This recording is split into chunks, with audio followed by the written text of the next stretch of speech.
Olá, boa noite. Está no ar o programa Doc.com, jornalismo com responsabilidade.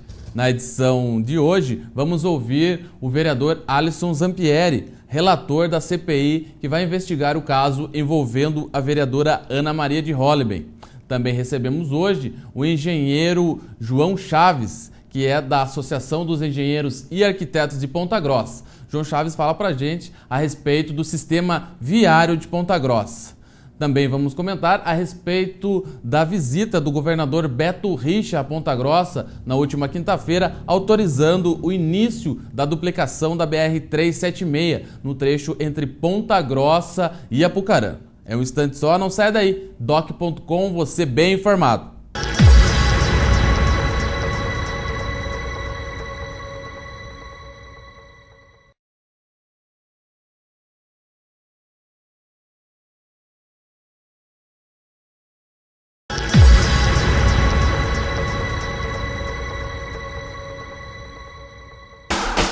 Destaques da semana.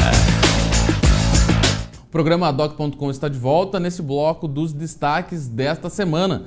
O destaque da semana fica por conta da vinda do governador Beto Richa a Ponta Grossa na última quinta-feira para assinar junto com a CCR Rodonorte, com o presidente Silvio Marchiori, que assinaram a ordem de serviço então para a duplicação, as obras de duplicação da BR-376 no trecho entre Ponta Grossa até Apucarana. É uma obra aí orçada em aproximadamente R$ 1.200.000.000, que vai levar 7 anos para ser concluída, mas que vai trazer aí maior segurança no tráfego por essa rodovia e também vai impulsionar aí o desenvolvimento de Ponta Grossa e da região devido aí à infraestrutura de transporte, vai melhorar o acesso, né, para novas fábricas, novas empresas, enfim, que desejem se instalar em Ponta Grossa ou na região dos Campos Gerais, fazendo essa ligação do norte do estado com a região dos Campos Gerais, chegando até Curitiba e o porto de Paranaguá, podendo escoar safra, enfim, levar o material aí e os produtos para exportação. Um anúncio que era esperado, bastante esperado pelas lideranças aqui de Ponta Grossa, uma reivindicação antiga e que aconteceu graças ao diálogo aí do governo do estado com as concessionárias, nesse caso especificamente com a CCR Rodonorte, que essa obra estava prevista no contrato, ou seja, quando a concessionária venceu essa concorrência pela concessão, ela assumiu o compromisso de realizar essa obra, mas era para começar em 2015 ou 2016. Então, graças a uma conversa, um entendimento da concessionária com o governo do estado, que foi possível essa antecipação dessa importante obra, que vai aí trazer certamente benefícios para a região, para Ponta Grossa e para o Paraná como um todo. A solenidade realizada na quinta-feira foi realmente bastante prestigiada, além do governador, do secretário estadual de Infraestrutura e Logística, o José Richa Filho, também esteve, logicamente, o anfitrião, o prefeito Marcelo Rangel, o prefeito de Apucarana, o Beto Preto, também esteve presente na solenidade, além do presidente da Assembleia, o deputado Valdir Rossoni, também o deputado Plauto Miró Guimarães, enfim, toda aí as lideranças que trabalharam, que se empenharam para trazer esse benefício aqui para Ponta Grossa. O governador também entregou 14 novas viaturas para a Polícia Militar. Dessas 14, 13, quase a totalidade, vão ficar para os serviços aqui em Ponta Grossa. Uma vai para a cidade de Castro, aí aumentando a infraestrutura de operação, infraestrutura operacional da Polícia Militar. Então o prefeito entregando essas viaturas também na última quinta-feira. E depois de Ponta Grossa, o prefeito foi até a cidade de Tibagi, onde participou da posse da prefeita Ângela Mercer na presidência da Associação dos Municípios dos Campos Gerais. Ela que foi eleita aí por aclamação, foi empossada então na última sexta-feira. O governador esteve presente, assim como está fazendo na maior parte das entidades municipalistas, das associações, nessa aproximação do governo do estado com os municípios. A prefeita Ângela assumiu o cargo, a vice-presidência está com o prefeito de Ponta Grossa, Marcelo Rangel, e a prefeita assumindo o compromisso aí de trabalhar para aumentar a representatividade da região, né, de todos os municípios, dos 18 municípios que fazem parte da associação, representar aí junto ao governo do estado e ao governo federal também, que é da onde vem a maior parte dos recursos para benefícios para as prefeituras aí da região. Portanto, a MCG com uma nova diretoria e vai agora aí brigar por mais benefícios aqui para os municípios da nossa região. Para finalizar esse bloco, dentro da Câmara de Ponta Grossa ocorreu a primeira reunião da CPI que vai investigar o caso envolvendo a vereadora Ana Maria de Holliben, o caso que ficou conhecido como falso sequestro da vereadora. Os vereadores Jorge Luiz de Oliveira, que ficou com a presidência, o vereador Alisson Zampieri, que ficou com a relatoria e que estará aqui no programa Doc.com de hoje falando a respeito do trabalho que pretende desenvolver na relatoria, que é responsável por constatar, por fazer o relatório dos depoimentos que serão colhidos, estará aqui para prestar maiores esclarecimentos. E também fazem parte dessa CPI, além do vereador Jorge, vereador Alisson, também o vereador Sebastião Mainardes, vereador Pietro Arnaud e também o vereador Antônio Laroca Neto. Também fazem parte dessa CPI, que teve a primeira reunião nesta semana. Eles definiram algumas estratégias e solicitaram a cópia do inquérito da Polícia Civil, do que a polícia apurou até o momento sobre esse caso. Daí então, depois que tiver posse dessa cópia desse inquérito, é que vão ser definidos a ordem aí de quem será chamado. Provavelmente todo mundo que foi ouvido pela polícia será ouvido novamente pela CPI, que vai tentar apurar aí o que aconteceu, o que está por trás dessa história que causou aí um escândalo, né, que levou a imagem de Ponta Grossa até nível internacional. Bem, esses foram os destaques da semana. Na sequência, nós voltamos com uma entrevista, uma conversa com o engenheiro João Chaves, ele que é da Associação dos Engenheiros e Arquitetos de Ponta Grossa, vai falar para a gente a respeito do sistema viário. É um instante só, não sai daí. Doc.com, você bem informado.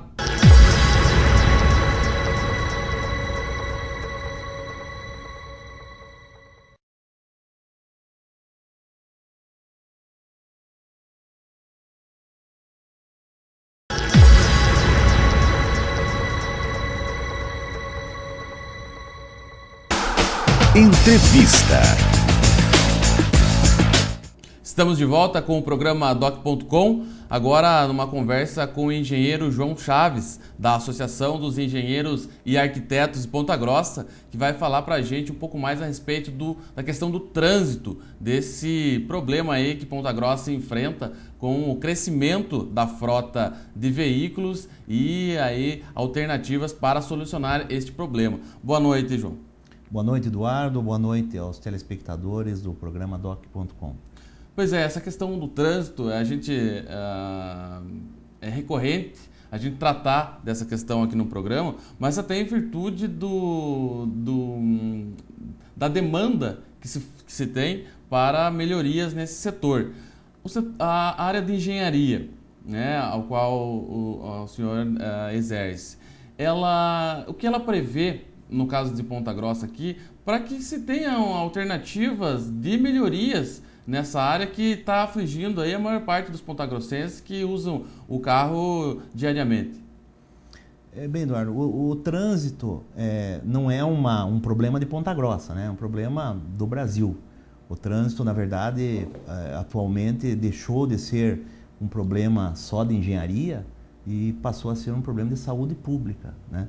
O trânsito hoje está matando muita gente, são quase 50 mil pessoas por ano que morrem no Brasil. Se a gente for fazer uma conta rápida, né, é o equivalente a uma tragédia daquela que ocorreu em Santa Maria por dia no trânsito, né?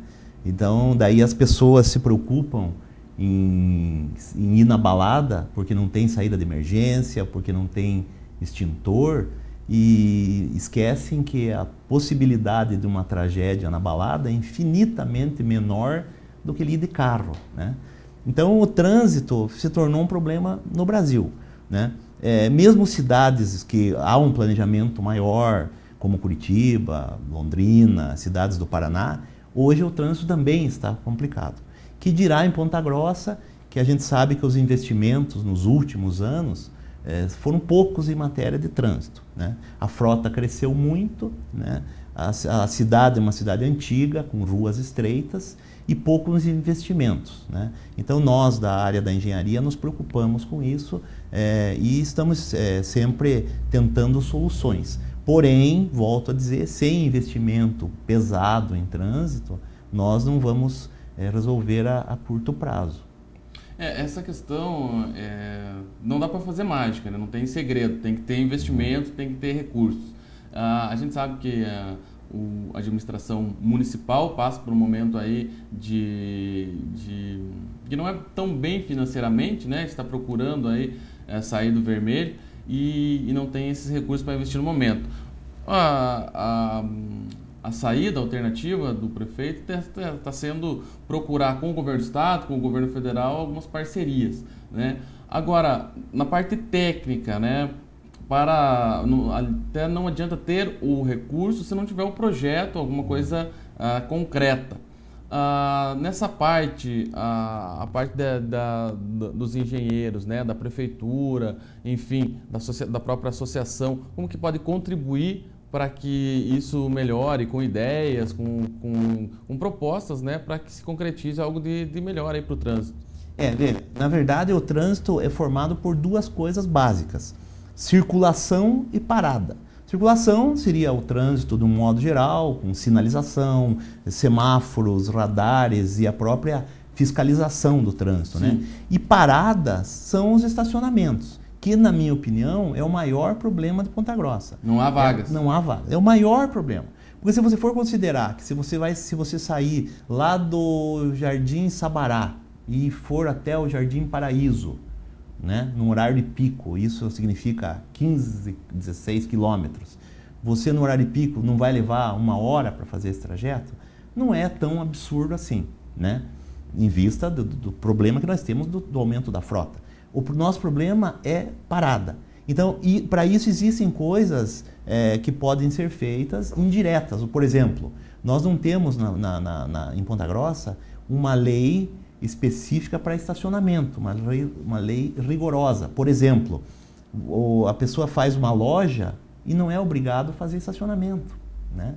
Então, uma lei como essa, que exige bastante estacionamento nas lojas ou nos próprios prédios de apartamentos, isso faz com que os carros saiam um pouco da rua, né? Então, isso é uma coisa indireta que não é só o trânsito em si, mas resolve. E até mesmo da iniciativa privada faltam aí projetos para se criar estacionamentos verticais. Certo. Né? Por que não? Existem em muitas cidades esses prédios destinados especificamente ao estacionamento de veículos, que pode também ser muito rentável, e seria uma solução. Exatamente, isso já está acontecendo, nós já temos sido procurados na prefeitura por empreendedores que estão pensando já em fazer estacionamentos verticais. Só que, claro, o empreendedor faz as coisas que dá retorno. Sim. Hoje já dará retorno, né?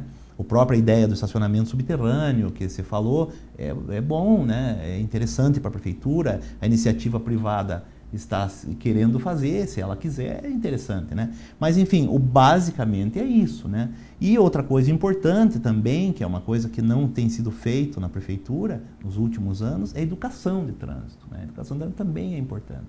Lá na escola, Então, trânsito é parceria, né? Com diversas secretarias da prefeitura, né? E na área da engenharia, diversas engenharias, né? E fora da engenharia, outras profissões, né? O trânsito envolve psicologia, envolve direito e principalmente medicina, né? Então são muitas coisas envolvidas, né? Tem que ter planejamento tem que ter algum investimento, em alguns pontos, investimento pesado. Se você ficar só pondo semáforo, pintando faixa e sinalizando, você não resolve tudo. Isso é uma coisa corriqueira do dia a dia, né? Mas tem que chegar uma hora que você tem que fazer uma obra grande, um viaduto, uma trincheira ou uma desapropriação radical, né?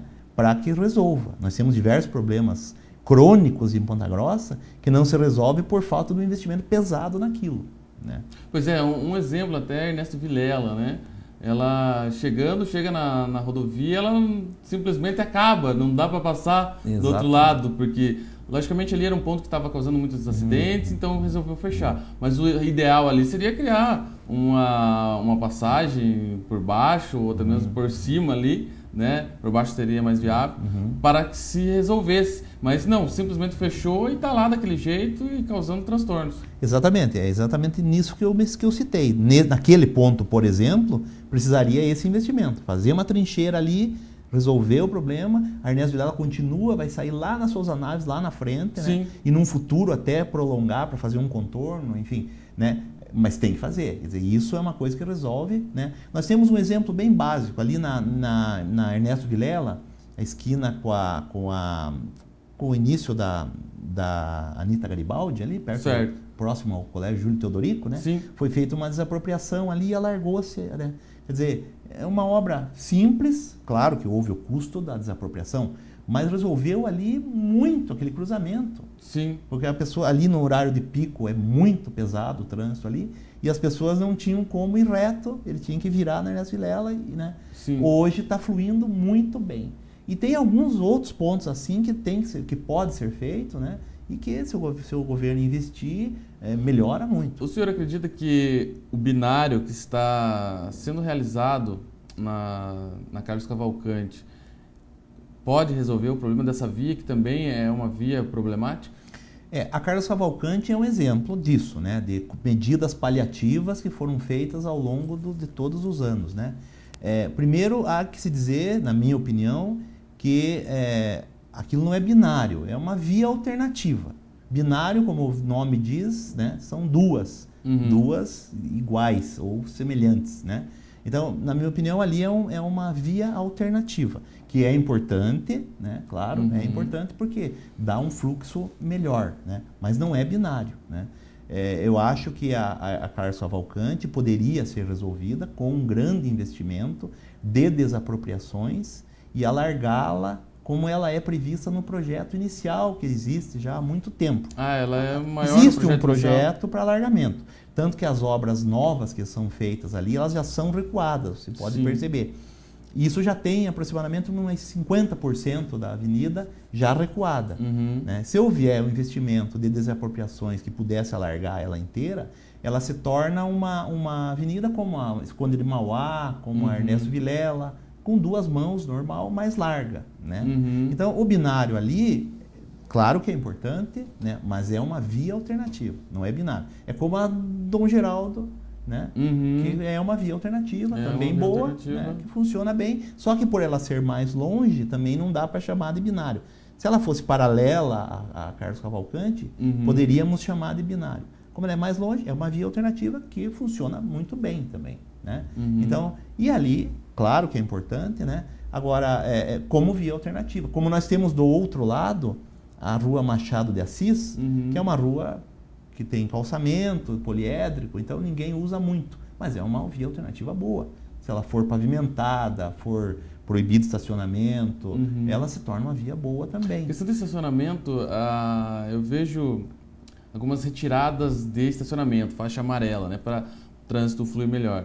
Logicamente que falta vagas, é complicado fazer isso, mas existem vias na cidade em que a pessoa está indo, né, com o seu veículo, está na rua só para fluxo, e daí chega na rua próxima, ele já tem um estacionamento, aí a pessoa tem que reduzir, entrar, ou seja, não é uma sequência, né? Às vezes por um interesse ou outro, não tirar um estacionamento na frente de um estabelecimento ou outro, a prefeitura acaba fazendo essas exceções e acaba prejudicando o trânsito também. Eu sei que você está falando da Rua do Rosário, né? Eu acho que é importante falar, tecnicamente, né? A Rua do Rosário foi proibido, foi uma medida muito boa, né? Porém, ela deveria ter sido proibida da Praça do Expedicionário até a Praça Duque de Caxias, ou seja, inteira, né? Aí ele fluiria bem. Como ela foi feita, digamos assim, em 2 etapas, né? Proibiu-se apenas até a praça, até a Augusto Ribas, o que acontece? O motorista, quando ele entra na Rosário, lá na Praça do Expedicionário, ele já pensa na cabeça dele que lá estrangula. Então ele já não usa. Você pode ver que ninguém usa a pista inteira, né? Fica aquela folga como se tivesse estacionamento. Sim. Então, na verdade, deveria até voltar, se for para ficar assim. Porque está perdida aquela perde as vagas. Porque se ele usar bem como deve, né? Ele sabe que ele tem que ir lá e vai ter problema, né? Então, essas coisas são importantes, são correções, às vezes, pequenas, né? Que ajudam muito, né? Isso do ponto de vista de coisas pontuais, né? Pois é. Agora, logicamente que o trânsito é uma questão muito ampla e a gente poderia passar o programa inteiro aqui discutindo ainda mais essas questões pontuais, né, de problemas. Mas, em linhas gerais, aí, como que o senhor acredita o futuro de Ponta Grossa? Como que se deve, as ações que devem ser tomadas, pensadas desde já, para que não chegamos lá na frente e vire aí uma cidade intransitável? Nós na associação, né, nós temos discutido muito isso, assim, até essa nossa participação aqui faz parte desse programa que nós temos lá de poder falar, de poder participar, né? E a gente acha isso, que tem que haver um planejamento, né? A autarquia de trânsito, que é o órgão responsável, tem que planejar, tem que discutir essas questões, né? E a gente acredita, até conversando com as pessoas da prefeitura, a gente acredita que as intenções são muito boas nesse sentido, até porque temos que fazer, né? Mas não é só trânsito, né? Tem outras coisas que são ligadas ao trânsito, né? Mas que podem ajudar muito também. E nós, da associação, né, estamos sempre dispostos a ajudar no que for preciso. Então, eu gostaria de agradecer a sua presença aqui no programa Doc.com e vamos acompanhando as ações nessa questão de trânsito que é bastante importante para a nossa cidade. Eu que agradeço e me coloco sempre à tua disposição, sempre que for necessário. Muito obrigado. Tá ok, então esta foi a entrevista com o engenheiro João Chaves, da Associação dos Engenheiros e Arquitetos de Ponta Grossa. Já voltamos com uma entrevista com o relator da CPI da Ana Maria na Câmara Municipal, que é o vereador Alisson Zampieri. É um instante só, não saia daí. Doc.com, você bem informado.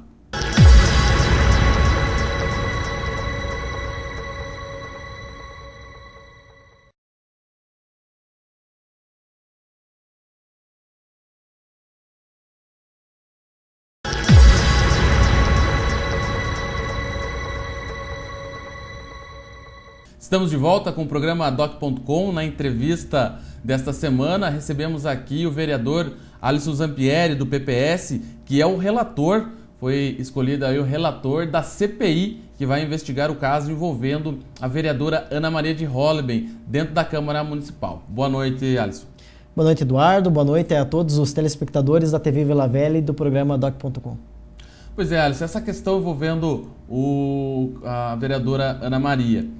Eu lembro bem, no dia 1º de janeiro, estava eu gozando de férias no litoral e me pego de surpresa numa mídia nacional, estadual e nacional, falando sobre esse caso, né? Lembro até que nesse momento liguei para algumas pessoas que conhecia, né? Aí para ver o que realmente está acontecendo. A polícia veio, fez a investigação dela e colocou, né, no relatório ali de que se trata de um falso sequestro, de um forjar para que a vereadora não votasse na eleição da mesa, do qual até você era um dos candidatos. Agora, a questão criminal, a polícia vai averiguar se ela tem responsabilidade ou não. Agora, a questão dentro da Câmara, a questão ética, a questão do decoro, né? O vereador não pode estar aí se envolvendo nesse tipo de situação. Formou-se a CPI, o presidente vai ser o vereador Jorge Luiz de Oliveira e cabe a você relatar esses trabalhos. Como que você vê esse caso e como que você pretende desenvolver esse trabalho aí, já que a população pede uma explicação aí para esse caso da Ana Maria? Veja bem, a CPI, o principal motivo dela ter sido criada foi para a gente conseguir descobrir o que realmente aconteceu naquele fatídico dia de 1º de janeiro. Porque até hoje tem muitos boatos. Conta uma história aqui, conta uma história lá, e nós não podemos ficar apenas acreditando em boatos, em conversas de corredores. Então a CPI vai investigar a fundo, vai fazer um trabalho bastante cansativo, bastante árduo, vai ouvir todas as pessoas que foram ouvidas, as pessoas que conversaram tanto com o Idalécio quanto com o Reginaldo no dia do sumiço, a própria vereadora, o próprio Idalécio, a mãe dele, a mãe da vereadora. Todas as pessoas que tiveram contato com esse caso vão ser ouvidas para a CPI, porque nós precisamos dar uma resposta não só para a sociedade, como para a própria Câmara. Porque hoje ninguém sabe o que realmente de fato aconteceu naquele dia. E isso precisa ser esclarecido. Precisa ser esclarecido para a gente poder dar sequência na questão de punições. Que alguém forjou sequestro, isso é óbvio. Senão o Idalécio não teria rasgado os pneus do carro dele, não teria aparecido camisa toda rasgada. Agora a pergunta é, quem forjou o sequestro? Amando de quem? Amando de quem foi? Quem era interessado na vereadora não aparecer? Essas coisas que a gente precisa elucidar dentro da CPI. E a CPI não vai medir esforços para conseguir chegar nesse resultado final. Eu lembro da CPI, até fazendo um parênteses, você presidiu a CPI do rombo da Câmara, né? E foi um dos trabalhos aí que eu me recordo na cobertura da Câmara Municipal, que deu mais resultado. Foi a primeira vez que ouviu-se em público o Rodrigo de Paula Pires, né, naquele caso envolvendo umas atitudes aí bem coerentes à frente da CPI do rombo naquela oportunidade, que depois foi levado ao Ministério Público. O Rodrigo está condenado. Infelizmente, a justiça dá brechas nesse país, parece que o crime do colarinho branco não tem punição. Ele está solto, está vivendo, mas enfim, a CPI fez a parte dela. Nesse caso da Ana Maria, puxando agora, né, pretende-se realmente ouvir todo mundo a portas abertas, quem quiser acompanhar na Câmara vai poder acompanhar. Justamente, até naquela ocasião foi, se não me engano, a primeira CPI que ouviu as testemunhas a portas abertas. Porque a Câmara, ela é um representante da população, a população tem que estar sendo o que está acontecendo. A população é a maior interessada nesse caso, tanto naquela oportunidade como nessa agora. Eu acredito que será em portas abertas, a população poderá acompanhar, a imprensa acompanhar, para poder dar esse respaldo, a população poder acompanhar passo a passo todos os fatos que estão sendo apurados. Eu acredito que maior transparência que essa não possa ter. Quando foi a primeira reunião aí da CPI? O que ficou definido? Nós tivemos a primeira reunião na quarta-feira passada agora e fizemos um requerimento para a Polícia Civil para que seja encaminhado o inquérito, para que nós possamos tá dando uma olhada nas pessoas que foram ouvidas, nos documentos que foram levantados, até para a gente poder estar um pouco mais por dentro do caso, na parte técnica do fato da investigação da Polícia Civil. A partir do momento que estivermos com o relatório nas mãos, aí estaremos nos reunindo para poder estar definindo quais serão as primeiras pessoas a serem ouvidas. E nessa parte até vai ser bom para confrontar versões, né? Porque a pessoa pode ter falado uma coisa para a polícia quando foi ouvido e vamos ver se fala o mesmo para a CPI, se dá a mesma versão. Justamente, até porque teremos nas mãos os depoimentos de outras pessoas também que podem contradizer. E outra coisa que é certa é que pessoas serão ouvidas mais de uma vez e com certeza teremos acariações na CPI. O que eu acredito que contribui bastante para os trabalhos. Agora, voltando no dia 18 de fevereiro, foi quando começaram as sessões ordinárias na Câmara. A vereadora veio e fez um discurso, usou a tribuna, todo mundo estava esperando, toda aquela movimentação, pessoas pró, contra ela, enfim. Mas ela veio e fez um discurso ali, dizendo que não sabe, que não lembra, que estava tomando remédio e tal. O que você sentiu desse discurso da vereadora nesse primeiro momento? Olha, eu acredito que quando a gente está na tribuna, cada um tem a sua opinião, cada um sabe o que vai falar no seu discurso. Não podemos tomar como base nem para condenar, nem para inocentar qualquer pessoa por uma simples declaração. Por isso que eu falo que o importante mesmo serão as investigações da CPI. Eu acredito que ela vai ter a oportunidade dela de estar falando para a CPI, vai ser ouvida pela Justiça também, e lá na frente nós vamos saber se ela realmente teve uma participação efetiva, se ela não apareceu ao mando de alguém, ou se realmente ela estava doente mesmo, acabou esquecendo. A CPI vai servir para isso, para a gente saber o que realmente aconteceu.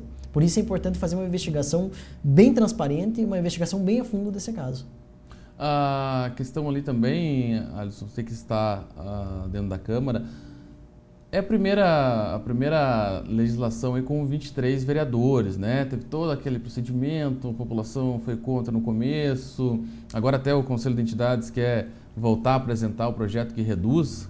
Creio que seja agora praticamente impossível que isso aconteça, mas enfim, é a primeira legislação com 23 vereadores. Como que é o clima dentro da Câmara no início dos trabalhos? Até porque essa questão de situação, oposição, foi uma eleição da mesa bastante acirrada. E esse caso envolvendo a vereadora Ana Maria ainda, como que está o clima dentro da Câmara Municipal hoje?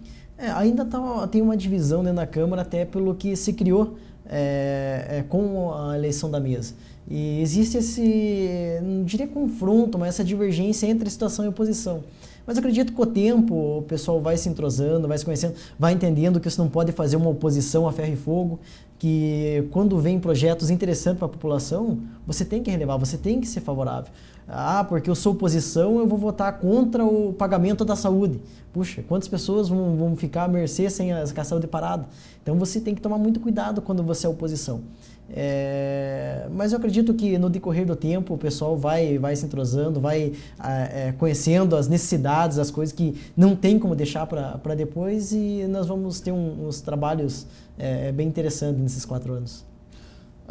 Você foi um dos candidatos à presidência da Câmara Municipal e foi uma eleição ali que foi decidida em um voto e, enfim, foi bastante acirrada, né? E o atual presidente, o Aliel Machado, ele chegou a mencionar numa das sessões na Câmara que você não poderia estar na relatoria por conta de ser um dos que poderiam ter sido beneficiados com a ausência da vereadora, né? Como que se viu essa questão? É isso mesmo ou não tem nada disso? Olha, eu fiquei até bastante surpreso. Eu acredito que as declarações do vereador Aliel, o presidente da Câmara, naquela oportunidade, foram bastante infelizes. Porque se voltarmos um pouco no tempo, no dia da eleição da mesa, no primeiro turno, até como o próprio presidente frisou, ele só é presidente porque 2 vereadores erraram o voto. No primeiro turno, o vereador Valtão errou o voto, e no segundo turno, o pastor Luiz Bertoldo errou o voto. Se qualquer um dos 2 não tivesse errado o voto, eu seria presidente da casa hoje. Mas é justamente por isso que nós temos que voltar naquele dia. No primeiro turno, eu acabei fazendo 11 votos. O vereador Cenoura fez 7, o vereador Aliel fez 3 e o vereador Júlio Killer fez 1. Se o vereador Valtão, que foi quem errou o voto no primeiro turno, tivesse votado a minha pessoa, eu teria feito 12 votos, teria feito a maioria absoluta. Então, se a vereadora Ana Maria tivesse aparecido, votado no Júlio, votado em qualquer candidato, eu seria o presidente. Não faria diferença. Não faria diferença nenhuma. No segundo turno, eu fiz 11 votos novamente, o vereador Aliel fez 11, o vereador Júlio e o vereador Cenoura não fizeram nenhum. Ou seja, mais uma vez, se o pastor Luiz Bertoldo, que votou no vereador Aliel por engano, como ele mesmo declarou, tivesse acertado o voto e votado em mim, eu teria feito 12 votos novamente, maioria absoluta novamente. Por mais que a vereadora Ana Maria tivesse aparecido, tivesse votado no vereador Aliel, eu seria presidente da mesma maneira. Eu fui o maior prejudicado com essa história. Porque, veja bem, quem garante que se no dia 1º ela tivesse aparecido para votar, qualquer um dos 2 vereadores não teria votado de forma correta? Então, falar que eu tinha interesse na vereadora não aparecer é a maior besteira de todos os tempos. Se eu fosse beneficiado com não comparecimento, se eu fosse beneficiado com empate, se eu ganhasse a eleição pela ausência da vereadora Ana Maria, nossa, poderia até me colocar na investigação. Mas de forma alguma ganharia a eleição apenas com a ausência dela. Eu precisava que ela aparecesse e votasse em mim. Até é importante ressaltar que durante o período de eleições da mesa, eu conversei com vários vereadores, de fato. Não conversei com alguns, como o vereador Laroque, por falta de oportunidade, nunca falamos com ele a respeito da eleição da mesa. Vereador Jorge da Farmácia, eu nunca conversei com ele também a respeito das eleições da mesa. E com a vereadora Ana Maria, a última vez que eu falei com ela foi na última sessão ordinária que nós tivemos na Câmara. Então eu nunca tratei sequer de uma palavra sobre a eleição da mesa com a vereadora Ana Maria. Inclusive a nossa relação é estritamente profissional. Durante os 4 anos de mandato, eu acho que nunca fomos a um jantar juntos, nunca fomos a uma reunião juntos. Eu acho que nenhuma ligação nós não tivemos durante os 4 anos, porque a nossa relação é estritamente profissional, estritamente política. Então, falar realmente que eu tinha interesse na Maria, na vereadora Ana Maria não aparecendo, é um absurdo. É só fazer as contas, só ver os fatos que qualquer um chega a essa conclusão. Você acredita que como a oposição ficou com apenas 2 cargos dentro da CPI, pode ser um jeito de estarem pressionando a parte da situação, dando uma declaração dessa sem cabimento, como você falou? Olha, pode ser um dos motivos. Eu não sei o que levou a fazer essas declarações ali. Se seria o interesse de colocar outro membro da oposição na CPI, outro membro da situação. Agora, isso que eu acho um pouco estranho, porque na minha visão, independente de quem está na CPI, se é oposição ou situação, o interesse é o mesmo. O interesse é esclarecer o que aconteceu. O interesse é saber quem está envolvido. Agora, se a oposição quer tanto colocar alguém na situação, me preocupa se eles não querem também acobertar alguma coisa. Na minha visão de CPI, eu não sou oposição na situação. Eu quero saber o que aconteceu. Porque como eu falei, eu fui o maior prejudicado. Eu fui o maior prejudicado com essa história. Então eu quero saber quem foi o responsável. Quem foi? De que lado veio? Quem planejou isso? Alguém planejou, alguém arquitetou. Porque o D'Alessio não ia fazer aquilo à toa. Ele não ia fazer aquilo sozinho. Então alguém arquitetou a situação e nós precisamos descobrir quem foi. Justamente para saber quem era o maior interessado com a Ana aparecendo. Quem foi o maior beneficiado com a Ana aparecendo. Tá certo então, Alisson. A gente vai para um rápido intervalo e voltamos já na sequência dessa entrevista com o vereador Alisson Zampieri, que é o relator da CPI que vai investigar o caso da vereadora Ana Maria dentro da Câmara de Ponta Grossa. É um instante só, não saia daí. doc.com, você bem informado.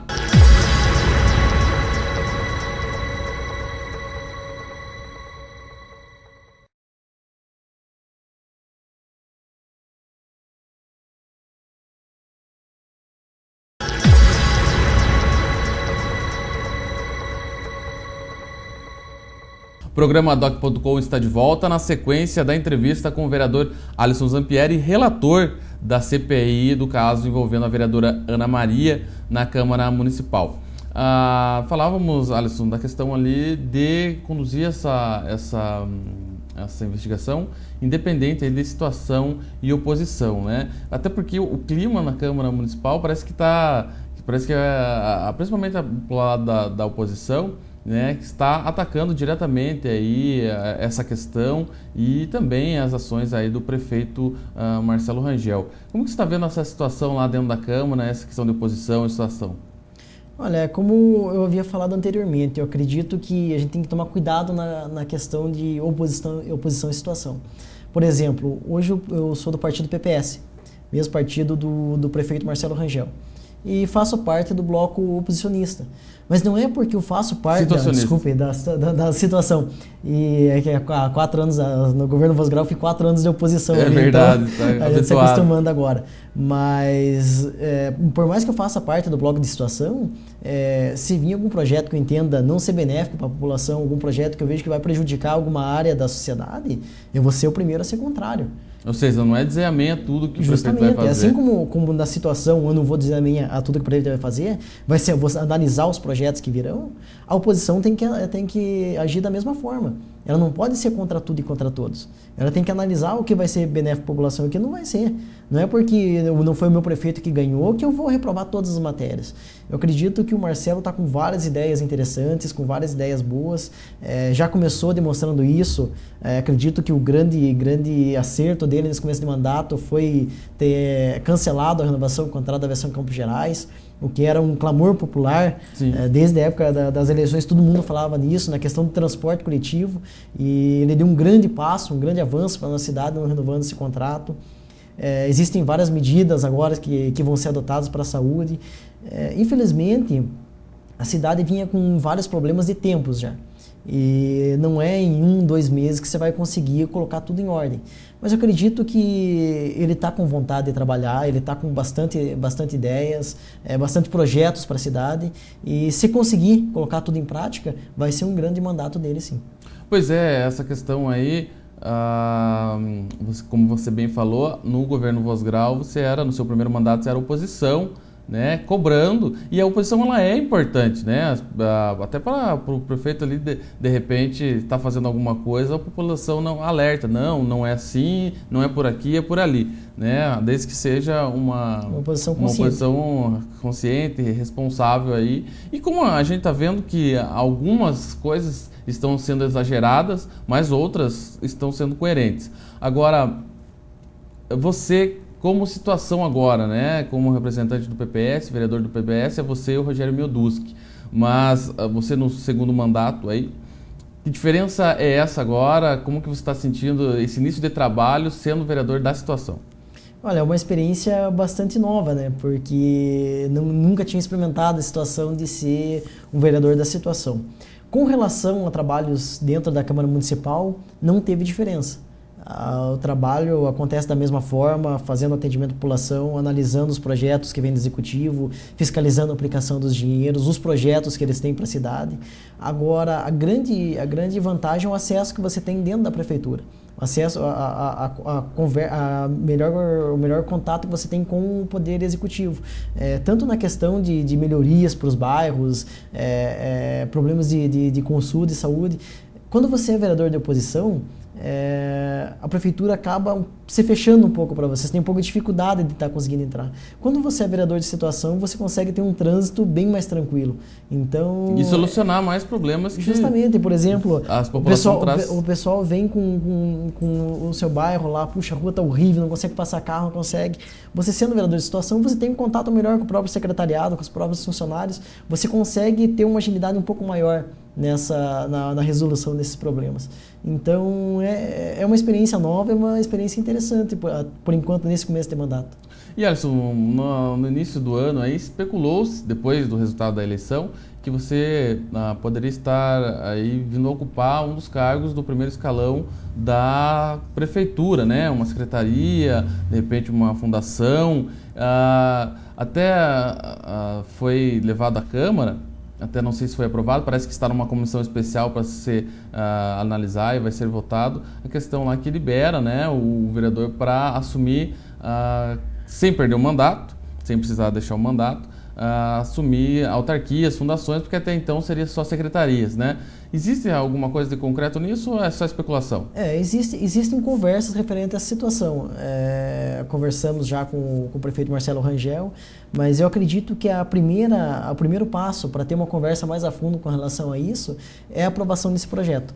Porque esse projeto não é que ele dá liberdade para o vereador sair, simplesmente ele deixa claro uma interpretação da Constituição, que deixa muito vago essa situação, se pode, não pode, pode ir, não perde o mandato, pode ir, fica com o mandato, porque existem muitos casos de vereadores que assumiram uma secretaria e continuaram no mandato, recebendo os dois lados. Sim. Então isso é, no mínimo, um absurdo acontecer. Então esse projeto ele vem para dar uma transparência para a situação, para a gente ter um entendimento melhor de como funciona essa transição do vereador se licenciar do cargo para estar assumindo uma secretaria ou uma fundação.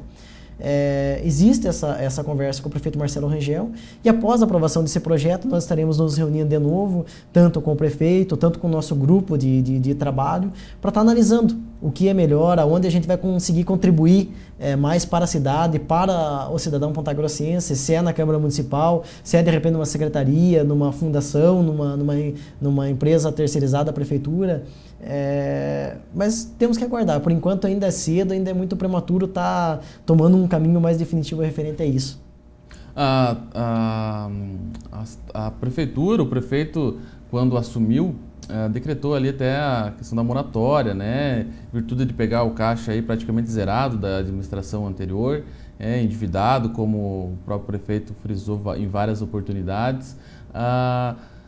De repente, está dentro dessa estrutura da prefeitura, pode colaborar até para essa saída do vermelho aí da prefeitura que se encontra hoje? Justamente, a prefeitura ela acabou ficando numa situação complicada nesse início de mandato. E eu particularmente tenho acompanhado de perto esse começo ali. Esse esforço, né, para que e saia realmente dessa situação. É um esforço grande que está sendo feito para a prefeitura poder sair da situação. Hoje tem muitas coisas que ainda não foram colocadas em prática por falta de orçamento, por falta de caixa da prefeitura mesmo. E essa moratória veio bem a calhar porque a moratória, ela não é definitiva, ela não é que a prefeitura não vai pagar nada. Tem algumas áreas que tem que ser paga. Funcionários, fundo de garantia, que inclusive não era paga no governo anterior, a própria saúde, os convênios com a EPG. Se vê se deixar de pagar um convênio, para o pronto-socorro. Imagine o caos que vai se tornar a cidade. Então, algumas coisas continuam sendo pagas. Mas a moratória ela veio para quê? Para que seja analisado os contratos do governo anterior. O que foi utilizado, os contratos que foram ilegais, por que foi gasto, não tem nenhum superfaturamento, até para não estar, digamos, jogando o dinheiro do município fora. Então, eu acho que foi uma decisão muito sábia do prefeito Marcelo Rangel e espero que a prefeitura consiga entrar nos eixos logo, para poder estar executando os projetos que tem para a cidade. Ok, então, gostaria de agradecer a tua presença aqui e à medida que os trabalhos da CPI forem avançando na Câmara Municipal, vamos levar a informação até o nosso telespectador e também trazê-lo aqui em outra oportunidade para falar aí do desfecho quando você for apresentar o relatório. Também eu que agradeço, estamos abertos para qualquer esclarecimento, para qualquer informações, tanto da CPI quanto da Câmara Municipal ou Prefeitura Municipal de Ponta Grossa. E quero deixar o meu boa noite a você e a todos os telespectadores da TV Vila Velha. Tá ok, então. Esta foi a entrevista com o vereador Alisson Zampieri, que é o relator da CPI, no caso envolvendo a vereadora Ana Maria na Câmara de Ponta Grossa. Com isso, encerramos o programa Doc.com desta sexta-feira, deixando aí um parabéns a todas as mulheres nesse Dia Internacional da Mulher. E até sexta que vem, quando vamos voltar aí com um novo programa, uma nova entrevista, novas informações para o nosso telespectador. Para você que quiser rever o nosso programa, vai estar disponível no site do Jornal da Manhã, no jmnews.com.br e também no site do Plantão da Cidade, no plantãodacidade.com.br ou diretamente no nosso site, no nosso canal no YouTube, que é no youtube.com/programa ToqueCom. É isso aí, uma boa sexta-feira, bom final de sexta-feira para você, bom final de semana e até sexta que vem. Doc.com, você bem informado.